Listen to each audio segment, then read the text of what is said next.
Hey everybody, I am wanting to play with Silk Mat. So some of you may know Silk Mat. It's from Barbara Cashman. It is a non-toxic, non-carcinogenic fiber blanket that can be used for all sorts of different things within your kiln forming. And I have some. I'm eager to use it. I'm sure you'll see it in a future video, but that's not what this one is about. This is about using Barbara's rigidizer. So she has always had a rigidizer to use on Silk Mat to rigidize it, to make it firm. And because it's a really soft, flowy blanket, but which you can use in that manner, but you can also then rigidize it to make it hard and turn it into molds and all sorts of things. She has a new formulation of the rigidizer that is powder, and so it is not liquid anymore, it's powder. You reconstitute it with water, and so that's what I am working with today. I had added, it's 1 part of the powder to 4 parts water. I just had a old frit jar here, and I just made up a small batch because I really wanted to test the theory. Her rigidizer is really intended for Silk Mat, but I wanted to see if I could use it on 1/8 inch fiber paper. And so I put this on the Cricut and had cut out some shapes just to be goofy. So cut out some sunglasses, which the cut is not perfect there, and some lips, and I was going to put it in a bowl here with the inner part of the lips.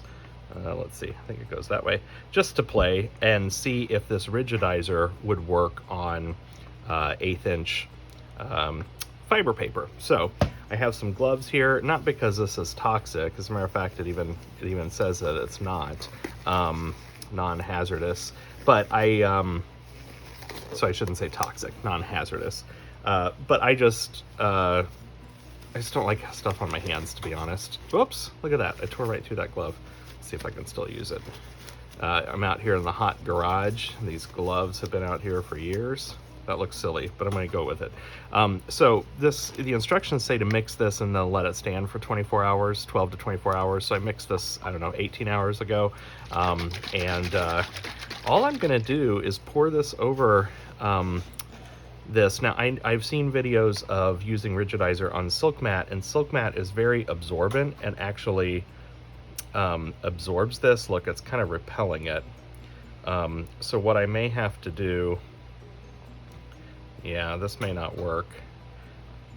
What I'm going to, you would never have to use this quite this much, but I'm actually just going to completely cover this. Now, I'm going to do a couple of different experiments with this, so stay tuned in the video to see how this goes. So I'm going to actually let this soak for a while to try to see if that will absorb any of that, and I'll come back later, because what I want to do is potentially on something like this fiber, it's either floating or it's soaking it up.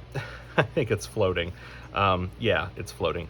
My intention, though, is to, if I can rigidize this fiber, then I can make myself little templates for things and keep it long term.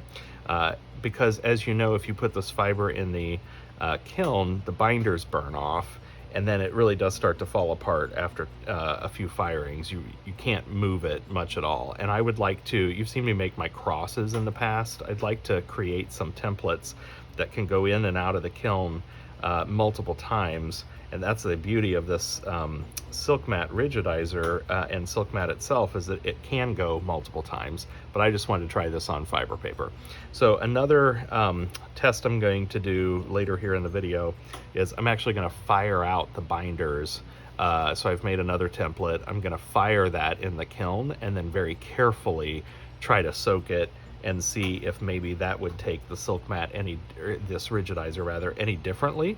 Or if, you know, it might become a big mess, but, you know, just as this kind of looks like it's repelling it a little bit, if I fire out the binders, I'm wondering if it would soak up this rigidizer a little bit better. So anyway, I'm gonna let this go for a little while and come back and check it out. I'm also gonna go ahead and pre-fire another piece, another template, for a secondary test. Thanks. Okay, so Sunday got away from me a little bit, and I left this out here longer than I had intended, and it looks like it kind of started to dry in the in the pan here. So what I'm going to do is go ahead and put some gloves on and try to get this off as much as I can. So let's see, it sat here for 7 hours. That's much longer than what I had intended, but we'll see if it works. So I'm just going to get this off. Let's see. And I got a little, just a baking sheet here and some Walmart paper, or a Walmart bag just laid out so that I can kind of dry this on there, because that's the intention, is to actually let this dry. So what I'm going to do is just try to squeeze off without tearing my fiber, squeeze off as much of the excess as I can. I might add a little water to this. It calls for distilled water, so in my little dish here, I may add a little bit of distilled water to try to reconstitute that a little bit more, because I think it can be reused. I think it can be. I don't know. You know, I consider myself somewhat friends with Barbara Cashman. Perhaps I should have called her and kind of told her what I was going to try here before I just dove in with a video. So let's see. I left that a little blobby. I'm making perhaps more of a mess than I intend. I can't say for sure, but it does feel like the fiber paper may have absorbed some of this, because even as I'm squeezing it, I think there's more kind of coming out. So what I will do now is let it sit and finish drying. All right, well, we're just gonna see what happens with that. I'm gonna let it dry, like for real dry. Hopefully it gets nice and rigid, and I'll clean up my mess here and kind of show you what I find after that's dry.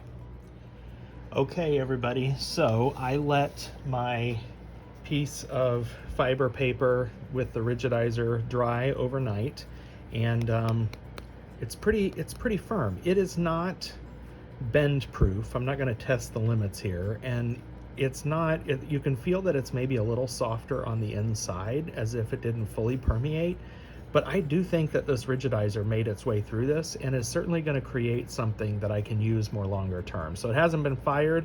It may even get more firm after firing, but right now anyway, I'm pleased with the way this turned out. And so this piece I fired, I threw it into the kiln, looks like a little dress, threw it into the kiln because I had a full fuse load going in, and so it has been fully fused, and as fiber paper does that's fully fused, it is certainly a little bit more tender.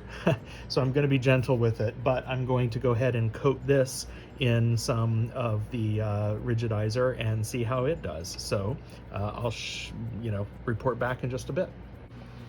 Okay, first kiln run, and as soon as I tried to bend it, it kind of broke here. So it did go up to a full fuse.